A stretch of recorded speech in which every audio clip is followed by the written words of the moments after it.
Relationship between model or algorithm and approach in ML. One approach corresponds to multiple model or algorithm. One model or algorithm corresponds to one approach.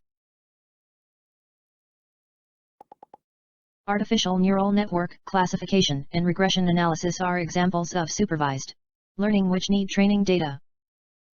Clustering is an example of unsupervised learning with seeing pattern. Q-learning is an example of reinforcement learning which needs target reward. What is next? How to digitalization. Knowing the roadmap may be one of the most important factor for the success of digitalization.